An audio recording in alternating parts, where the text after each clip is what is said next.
Indo British advanced pain clinic నొప్పి మాయం surgery దూరం for appointments 9155515563. Hi guys, welcome to I dream. నేను మీ చాణక్య. ప్రతి ఒక్కరిలో కూడా సంపాదించాలనే తపన ఖచ్చితంగా ఉంటుంది. ప్రెజెంట్ ఇప్పుడున్న జనరేషన్లో అయితే సంపాదించడం కోసం ఒక 2-3 డిఫరెంట్ జాబ్స్ అనేది కూడా చేసుకుంటూ ముందుకెళ్తున్నారు. కాకపోతే ఇప్పుడు అలాంటి వాళ్ళకు సంపాదించాలనే ఆలోచన ఎక్కువగా ఉన్న వాళ్ళకు ₹1,00,00,000 సంపాదించాలంటే ఏం చేయాలి అనే వాటి గురించి ఈరోజు మనతో పాటు దాని గురించి పర్ఫెక్ట్ టిప్స్ అనేది ఇవ్వడానికి కూడా QPFP క్వాలిఫైడ్ ఎక్స్పర్ట్ అయిన సాయిరామ్ గారు ఇప్పుడు మనతో పాటు ఉన్నారు. ఆయన్నే అడిగి ఆ సంపాదించే విధానంలో కూడా చాలా వరకు హర్డిల్స్ అనేది కూడా ఫేస్ చేసి మనం ఏదో ఒక పాయింట్లో ఆగిపోతూ ఉంటాం. అలా ఆగకోకుండా మన టార్గెట్ని ఎలా రీచ్ అవ్వాలనే దాని గురించి కూడా ఆయన చెప్తారు. ఆయన మాటల్లోనే విద్దాం. హాయ్ సాయిరామ్ గారు. హాయ్ చాణక్య గారు. ఎలా ఉన్నారు? ఫైన్. మనందరికీ బాగా నచ్చే కాన్సెప్ట్ డబ్బులు ఎలా సంపాదించాలి. దాని గురించి ఈరోజు మిమ్మల్ని అడగబోతున్నాను. ఎవరికి నచ్చదు డబ్బులు సంపాదించడం అంటే? డబ్బులు ఎవరికి ఊరికే రావన్నట్టు డబ్బులు సంపాదించడం ఎవరికి ఇష్టం ఉండదు. సంపాదించడం, ఖర్చు పెట్టడం రెండు ఇష్టంగానే ఉంటాయి. రీసెంట్ టైమ్స్లో లక్కీ భాస్కర్ అని కొన్ని ఫైనాన్షియల్ సంబంధించిన మూవీస్ అన్నీ చూస్తున్నప్పుడు అరే మనం కూడా సంపాదించాలి అని ఒకటి అనుకుంటాం. అలా సంపాదించాలి అనుకున్న ప్రతి ఒక్క యూత్ వాళ్ళ టార్గెట్ ఏంటంటే ఫస్ట్ వచ్చేది అరే ₹1,00,00,000 సంపాదించాలరా, అసలు ఆ కోటి సంపాదించడం ఎలా అని చాలా వరకు మైండ్లో క్వశ్చన్స్ అనేది కూడా వస్తూ ఉంటాయి. మీరు చెప్పండి యాజ్ ఏ ఎక్స్పర్ట్గా. సో చాలామందికి ₹1,00,00,000 సంపాదించడం అనేది ఒక డ్రీమ్గా ఉంటుంది. సో మనం చిన్నప్పటి నుంచి చూస్తుంటే కనుక ఆ మూవీస్లో కానీ కోటీశ్వరులు ఇలాంటివి హైలైట్ అవుతూ ఉంటాయి. సో ₹1,00,00,000 సంపాదించడం అనేది చాలామందికి వాళ్ళకున్న ఫేస్ చేసిన ఫైనాన్షియల్ ఇష్యూస్ వల్ల కానీ వీటి వల్ల కానీ అదొక డ్రీమ్గా పెట్టుకుంటారు. సో ₹1,00,00,000 సంపాదించాలంటే మనం ఏమీ హార్డ్ వర్క్ ఇలాంటి ఎక్స్ట్రా థింకింగ్ ఏం చేయాల్సిన అవసరం లేదు. సో డిసిప్లైన్డ్గా మనం ఒక ప్రాసెస్ ప్రకారం కనుక ఇన్వెస్ట్ చేసుకుంటూ వెళ్తే కనుక with in a span of 10 years ₹1,00,00,000 సంపాదించవచ్చు. ఓకే. సో దీనికోసం మనం ఇప్పుడు డిసిప్లైన్గా మనం ఇన్వెస్ట్మెంట్ చేసుకుంటూ వెళ్తే మనము ₹1,00,00,000 అనేది ఈజీగా సంపాదించవచ్చు అని మీరు అంటున్నారు. కాకపోతే ఎంత అమౌంట్ అనేది కూడా మంత్లీ మనం పెట్టుకుంటూ వెళ్తే ఆ ₹1,00,00,000 మనం రీచ్ అవ్వచ్చు. సో ఇక్కడ డిసిప్లిన్ అనేది చాలా ఇంపార్టెంట్ చాణక్య గారు. సో ఒకటి మనకు ముందు ఇక్కడ ఎందులో పెట్టుబడి పెడితే మనకి ఆ ₹1,00,00,000 వస్తుందో చూద్దాం. ఓకే. సో ఒకటి ఏంటంటే ఈక్విటీస్. సో లాంగ్ టర్మ్లో ఎక్కువ రిటర్న్ జనరేట్ చేయడానికి ఆప్షన్. ఇంకోటి ఏంటంటే రియల్ ఎస్టేట్. సో చిన్న మొత్తంలో స్టార్ట్ చేయాలనుకుంటే వాళ్ళకి మాత్రం ఈక్విటీస్ ఇదే కరెక్ట్ ఆప్షన్. సో ఇక్కడ నేను మీకు 3 ఆప్షన్స్ చెప్తాను. సో ఓన్లీ ఒక పర్సన్నే ఎర్నింగ్ అనుకోండి, కొంచెం 26,000 వరకు సేవ్ చేయగలరు అనుకోండి. సో అదే 26,000ని ఈక్విటీస్లో ఇదర్ స్టాక్స్ కానీ మ్యూచువల్ ఫండ్ రౌట్లో కానీ కంటిన్యూస్గా ఒక 10 years with 10% at least step up పెట్టేస్తే మనకి 10th year ఎండ్ కల్లా 1 crore రీచ్ అవుతాం. ఓకే. లేదు both wife and husband earning కొంచెం ఎక్స్ట్రా మిగులుతుంది. సో అప్పుడు 40K మనం అట్లీస్ట్ పర్ మంత్ ₹40,000 ఇన్వెస్ట్ చేసుకుంటూ వెళ్తే 8 yearsలోనే మనం ఈ జర్నీని కంప్లీట్ చేయొచ్చు. అంటే ఇక్కడ అమౌంట్ ఎంత సేవ్ చేస్తున్నామో దాన్ని పెరిగే కొద్దీ అక్కడ టార్గెట్ ఒక టైం అనేది కూడా తగ్గుతూ వస్తుంటుంది. అవునవును. సో అమౌంట్ కనుక మనం ఎక్కువ పెంచితే కనుక మనకు ఆ ఇయర్స్ కూడా నెంబర్ ఆఫ్ ఇయర్స్ కూడా తగ్గుతుంది. ఓకే. లేదు ఇక థర్డ్ మనకి ఇది రియల్ ఎస్టేట్లో కూడా వాడచ్చు. సో మనకి మంచిగా గ్రో అయ్యే ఏరియాస్ చూసుకొని so at least 25 lakhs current valuation ఉన్న దాంట్లో ప్రకారం మనం ఒక ప్లాట్ కానీ ఏదైనా తీసుకుంటే ల్యాండ్ కానీ అది ఒక 10 years కల్లా ఆటోమేటిక్గా 1 crore అవుతుంది. ఓకే. లేదు అదే 25 lakhsని మనం డైవర్సిఫైడ్ ఈక్విటీ ఫండ్లో పెట్టినా మనకి 1 crore వచ్చేస్తుంది. అంటే ఈ డైవర్సిఫైడ్ ఈక్విటీ ఫండ్ అంటే ఎలా సార్?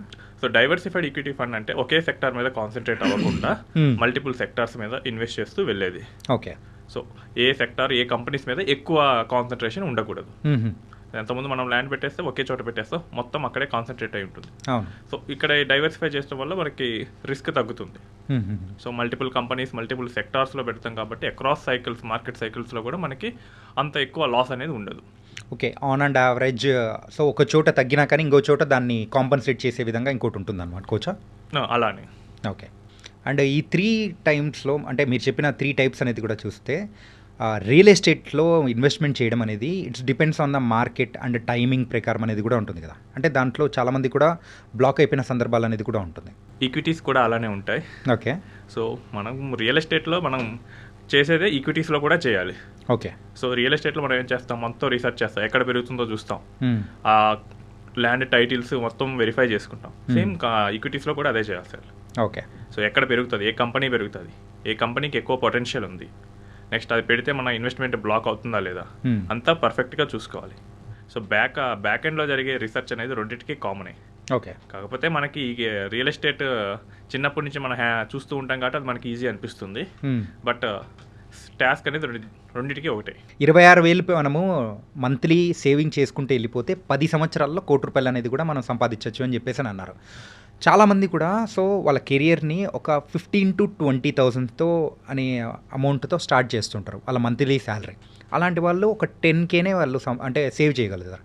అలాంటి వాళ్ళకు సో 10K స్టార్ట్ చేసినా కానీ మనం సంపాదించవచ్చు 1 crore. కాకపోతే ఇక్కడ ఏంటంటే ఫ్యూచర్లో ఎక్కువగా ఇన్వెస్ట్ చేయాలి, స్టెప్ అప్ అనేది ఎక్కువ ఉండాలి. సో ఇలా ఎక్కువ పెట్టాలంటే ఒకటి వాళ్ళ ఇన్వెస్టబుల్ సర్ప్లస్ అనేది పెరగాలి. సో చాలామంది మీరు చెప్పినట్టే 20K 25Kతోనే చాలామంది కెరియర్ స్టార్ట్ చేస్తారు. బట్ ఇక్కడ ఏంటంటే వాళ్ళు నెక్స్ట్ లీప్ తీసుకోవాలి. తీసుకొని 50K 1 lakh అలాంటి జాబ్స్కి వెళ్ళి ఎక్కువ సర్ప్లస్ తెచ్చుకోవాలి. ఓకే. సో అప్పుడే వాళ్ళు ఎక్కువ ఇన్వెస్ట్ చేయగలరు. లేదు 10K పెట్టినా కానీ వాళ్ళ ఇన్వెస్ట్మెంట్ మీద, ఈక్విటీస్ మీద వాళ్ళ కన్విక్షన్ అనేది చేంజ్ అవ్వాలి. సో అప్పుడు ఏం చేస్తారంటే వచ్చిన ప్రతి అమౌంట్ని ఇక్కడికే తీసుకొస్తారు. So I have a client who started his journey in 2021. So he got a job, maybe అప్పుడు 60,000 శాలరీ ఉండొచ్చు. Okay. But he invested only 10,000. అది కూడా ట్యాక్స్ సేవింగ్స్ కోసమే పెట్టాడు. బట్ స్లోలీ ఆ మార్కెట్ జర్నీలో he got a conviction on equity. Now his portfolio is 50 lakhs. Really? Yeah. అంటే ఇది స్పాన్ ఆఫ్ 3 years. అదే ఈక్విటీస్ మీద ఆయనకి నమ్మకం కలగగానే వచ్చిన ప్రతి అమౌంట్ని తీసుకొచ్చి ఈక్విటీస్లో పెట్టాడు. Okay. So maybe in the next 1 year లోపలే we may touch 1 crore. Okay. So this depends. So equity మీద కన్విక్షన్ వస్తే కనుక వచ్చిన ఎక్కడ అమౌంట్ దొరికినా కానీ తీసుకొచ్చి ఇక్కడే పెట్టేస్తాం. ఓకే. లేదు అన్నప్పుడు మనకి ఎక్కువ సర్ప్లస్ ఉంటే కనుక స్లోగా గ్రాడ్యువల్లీగా మనం మూవ్ అవుతాం 1 crore వైపు. ఓకే. 1 crore సంపాదించడము ఎలా అనేది మన వీడియోలో ఒక థంబ్నెయిల్ పెట్టేటప్పటికి అందరు ఇంట్రెస్ట్గా చూస్తూ ఉంటారు. కొంతమంది కొన్ని ఫాలో అయిపోయి కొన్ని మిస్టేక్స్ అనేది కూడా చేస్తూ ఉంటారు. సో అలాంటి మిస్టేక్స్ ఏం చేయకుండా ఉంటే మనం గోల్ని రీచ్ అవ్వచ్చు అంటారు? సో చాలామంది చేసే మిస్టేక్స్ కామన్గా నేను చెప్తాను. సో ఫస్ట్ చాలా ఎక్సైటింగ్గా స్టార్ట్ అవుతారు, పెట్టేస్తారు అమౌంట్. సో 20K 30K ఎంతైనా పెట్టేస్తారు. సో జర్నీ కోసం ఫిక్స్ అయ్యి. సో ఫస్ట్ ఇయర్లో పెద్ద మూమెంట్ ఏమి ఉండదు, ఎందుకంటే పెట్టింది తక్కువే కాబట్టి. మేబీ 30K పెట్టినా కానీ 3.6 lakhs per year. మార్కెట్ పడినా కానీ ఒక 20,000 అలా లాసే ఉంటుంది, పెద్ద ఏం వరీ అవ్వరు. బట్ జర్నీ కంటిన్యూ అయ్యే కొద్దీ సో ఒక 3 years 4 years తర్వాత వాళ్ళు వెంటనే గోల్ని డైవర్ట్ చేసుకుంటారు. అంటే గోల్డ్ మీదకి గోల్ని గోల్ని చేంజ్ చేసుకుంటారు. సో వాళ్ళు ఎక్కడో ఒక ల్యాండ్ చూసారని చీప్గా వస్తుంది, సో దానికి వెళ్దామని చెప్పేసి వెంటనే ఇక్కడ ఉన్న అమౌంట్ని తీసేసి అక్కడ పెడతారు. ఓకే. సో ఇవేమో 18-20% గ్రో అయ్యాయి. ల్యాండ్ యావరేజ్ని గ్రో అయ్యేది 10 to 12%. సో అది పట్టించుకోరు. ఓకే. సో తీసేసి మళ్ళీ స్టార్ట్ చేద్దాం సార్, ఫ్రెష్గా స్టార్ట్ చేద్దాం, ఈసారి ఎక్కువ అమౌంట్ పెడతా అంటారు. బట్ వన్స్ అమౌంట్ విత్డ్రా అవ్వగానే మిగిలేదంటే 0. మళ్ళీ జర్నీ 0 నుంచి స్టార్ట్ చేయాలి. ఓకే. సో ఇది ఒక మిస్టేక్. సో ఇంకొంతమంది ఏంటంటే వాలటైలిటీ, మార్కెట్ వాలటైల్గా ఉంటుంది. సో ఈ వాలటైలిటీ చూసి భయపడుతూ ఉంటారు. సో ఒక 10 lakhs అవ్వగానే ఒక రోజు మార్కెట్ ఒక నార్మల్గా ఒక 2% కరెక్ట్ అయింది అనుకోండి, మ్యూచువల్ ఫండ్స్ ఒక 20,000 పడింది అనుకోండి, ఓకే, లేదా స్టాక్స్ పోర్ట్ఫోలియో కానీ. సో 20,000 పడిపోయింది, మనం కరెక్ట్గానే పెడుతున్నామా లేదా? సో చాలా క్వశ్చన్స్ వేస్తారు. కానీ జనరల్గా ఏంటంటే అది మార్కెట్ పడిపోతున్నప్పుడు మనం ఎక్కువ కొనాలి. Okay. So it's a general rule. పడుతున్నప్పుడు మనం ఎక్కువ కొనాలి, దాన్ని మర్చిపోతారు. ఓకే. వాళ్ళు ఏం చేస్తారంటే మార్కెట్ పీక్స్కి వెళ్ళేటప్పుడు కొందామని వస్తారు. ఓకే. సో వాళ్ళు కంప్లీట్గా రివర్స్ స్ట్రాటజీస్ ఫాలో అవుతారు. ఇలాంటిప్పుడు ఏమవుతుందంటే ఇంకో 1 year ఎక్స్ట్రా వెళ్ళాల్సి వస్తుంది. ఎప్పుడైనా మనం తక్కువలో ఉన్నప్పుడు కొనాలి, ఎక్కువలో ఉన్నప్పుడు అమ్మాలి. బట్ మన ఎమోషన్ని కనుక ఎక్కువ డామినేట్ చేస్తే కనుక రివర్స్ చేస్తాం. కన్విక్షన్ ఉన్నా కానీ రివర్స్ చేస్తాం. యూజువల్గా అయితే ఎమోషన్స్ని ఇక్కడ మాత్రం తీసుకురాకూడదు అంటారు. అంతే, ఎమోషన్స్ మనం కంట్రోల్ పెట్టుకుంటేనే మనీ మేక్ చేయగలం. ఓకే. అండ్ మీరు దగ్గరికి వచ్చిన చాలామంది క్లయింట్స్లలో సో మీరు చెప్పిన సూత్రం, సో ఈ 1 crore ఒక 3 yearsలోనే సంపాదించన్నారు, ఇంకెవరన్నా ఉన్నారు అలాగా? 1 crore సంపాదించిన వాళ్ళు ఉన్నారు. సో నేను 2017లో నా కెరియర్ స్టార్ట్ చేసినప్పుడే సో కొంతమంది క్లయింట్స్ వచ్చారు. సో అందులో ఒక క్లయింట్ స్టోరీ చెప్తాను. So he started with an modest SIP of 15,000 rupees. Okay. He's an IT employee. So రీసెంట్గా మేబీ సెప్టెంబర్లోనే అవ్వాల్సింది, బట్ మార్కెట్ ఫ్లక్చుయేట్ అవ్వడం వల్ల డిసెంబర్లో మొన్న అయింది. So he reached 1 crore. Okay. So he call me, Sairam portfolio 1 crore touch అయిందని చెప్పి. సో నేను కూడా చూసుకోలేదు, డైలీ మానిటర్ చేయలేదు, బట్ హీ ఆయన 1 crore కోసం చూస్తున్నాడు కాబట్టి హీ సెడ్ దట్ 1 crore అయిందని చెప్పేసి. ఓకే సార్ కంగ్రాట్స్, మరి ఏం చేద్దాం అనుకుంటున్నాం అన్నారు. So he said that now నేను ఇప్పుడు వరకు ఐటీలో చేస్తున్నాను, సో వీకెండ్స్ కూడా వర్క్ చేపిస్తున్నారు, నైట్స్ కూడా వర్క్ చేపిస్తున్నారు. సో మొన్న సండే ఎర్లీ మార్నింగ్ 4 PM వరకు 4 AM వరకు నాకు వర్క్ చేయించారు. ఓకే. సో ఇంత హెక్టిక్ వర్క్లో ఉంటున్నాను, సో ఈ వర్క్ నుంచి నేను రిలీఫ్ తీసుకోవాలనుకుంటున్నాను, సో నాకు నచ్చినట్లు నేను చేయాలనుకుంటున్నాను అన్నాడు. సో ఇంతకుముందు వరకు అయితే కనుక నాకు ఇన్కమ్ ఇదంతా ఇష్యూ ఉంటుంది కాబట్టి సో కంపెనీ వాళ్ళు ఏం చెప్పినా కానీ నేను తల ఊపిచ్చి చేశాను. బట్ ఇప్పుడు అయితే నాకు ఆ ప్రాబ్లం లేదు. సో నా దగ్గర 1 crore ఉంది. సో నా ఖర్చులు మహా అయితే కనుక 7 to 8 lakhs అవుతుంది పర్ ఇయర్. సో దీన్ని నార్మల్గా ఎఫ్డీ చేసినా కానీ నాకు అక్కడ 1 crore నుంచి వస్తాయి. ఓకే. సో ఇప్పుడు నేనేమి మా ఆఫీసర్ చెప్పినట్టు, మా టీమ్ లీడ్ చెప్పినట్టు నైట్ ఓవర్ నైట్స్ చేయటం, వీకెండ్స్ వర్క్ చేయటం ఇలాంటివి చేయను. సో నా ఫ్యామిలీ కోసం నేను స్పెండ్ చేయాలనుకుంటున్నాను. ఏమైనా జాబ్ తీసేస్తారా, తీసేయండి, SWP పెట్టుకుంటాను, నాకైతే టాలెంట్ ఉంది. So I will get my job in at least 6 months. So ఈ కాన్ఫిడెన్స్ మనకు వస్తుంది. ఓకే. సో మేబీ ఇది మ్యూచువల్ ఫండ్ అవ్వనండి, ఎఫ్డీ అవ్వనండి, ఏదైనా కానీ మనకి లిక్విడ్ అసెట్లో కనుక 1 crore కానీ అలాంటి మార్క్ టచ్ అయితే కనుక సైకలాజికల్ మార్క్, సో మన వే ఆఫ్ బిహేవియర్లో కూడా చేంజ్ వస్తుంది. మనం మోర్ కరేజియస్గా, చాలా కాన్ఫిడెంట్గా మనం లైఫ్ని లీడ్ చేయడం మొదలు పెడతాం. సో ఇది అయితే నేను మెయిన్గా చూసింది. సో 1 crore టచ్ అయిన నార్మల్ కామన్ మ్యాన్.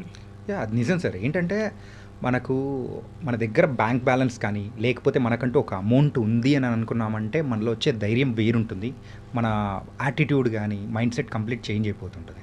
ఆయన ఒక డిసిప్లైన్గా ఇన్వెస్ట్మెంట్ చేసుకుంటూ వచ్చాడు కాబట్టి ఆ గోల్ని రీచ్ అయ్యారు. గోల్ని రీచ్ అయ్యారు. ఇప్పుడు he wants to enjoy vacation. Right. So మొన్న చెప్పాడు. సో మళ్ళీ మా మేనేజర్ కాల్ చేశాడు, వీకెండ్ వర్క్ చేయాలని, నేను చేయనని చెప్పేశాడు. ఓకే. సో అలా చెప్పాలంటే ధైర్యం కావాలి. ఆ ధైర్యం కావాలంటే మనకి వెనకాల మంచి బ్యాకప్ ఉండాలి. సో లిటరలీ మనం చేసే ప్రతి ఇన్వెస్ట్మెంట్తో we're buying this courage. Okay. ఇలాంటి బోల్డ్ అండ్ సక్సెస్ స్టోరీస్ అనేది కూడా మీ దగ్గర ఉన్నాయనుకుంటా. సో ఇలాంటి సక్సెస్ స్టోరీస్ ఇంకా చాలా ఉన్నాయి. జస్ట్ ఈ 2 మాత్రమే నేను మీకు ఎగ్జాంపుల్గా చెప్పాను. సో చాలామంది క్లయింట్స్ కూడా నేను చూస్తుంటాను, బట్ మేబీ నెక్స్ట్ 6 monthsలోనే 1 crore ఇంకా టచ్ అవుతూ ఉంటారు. సో నేను కూడా ఆ జర్నీని వాళ్ళు చాలా ఫ్రూట్ఫుల్గా కంప్లీట్ చేయాలని కోరుకుంటున్నాను. Nice sir. ఏంటంటే ఒక గుడ్ అడ్వైజర్ రోల్ అనేది కూడా సో ఆ 1 crore రీచ్ అవ్వడానికి కూడా ఎంతగానో ఉపయోగపడుతుంది. అండ్ మీ దగ్గర ఉన్న క్లయింట్స్ కూడా అలాగే వాళ్ళ అంటే టార్గెట్ని కూడా చాలా సక్సెస్ఫుల్గా రీచ్ అవుతున్నారు కాబట్టి it was very very nice and thank you so much. Thank you Chanakya. Guys, మరి సాయిరామ్ గారు ఇంత మంచి సలహాలు అనేది కూడా ఇస్తూ ఉన్నారు. మరి ఆయన నెంబర్ అయితే కింద స్క్రోల్ అవుతూ ఉంటుంది. సో మీకు కూడా సో ఒక డిసిప్లైన్గా మీ యొక్క గోల్ని రీచ్ అవ్వాలి, ఒక ఫైనాన్షియల్ పరంగా కూడా మరి మంచిగా ముందుకెళ్ళాలి అనుకుంటే ఫైనాన్షియల్ ఎక్స్పర్ట్గా మన సాయిరామ్ గారిని మీరు ఎంచుకోవాలనుకుంటే కింద స్క్రోల్ అవుతున్న నెంబర్కి అయితే మీరు డయల్ చేయండి. సో మరో ఇంటర్వ్యూతో మళ్ళీ కలుద్దాం. అందరికీ take care. This is your Chanakya.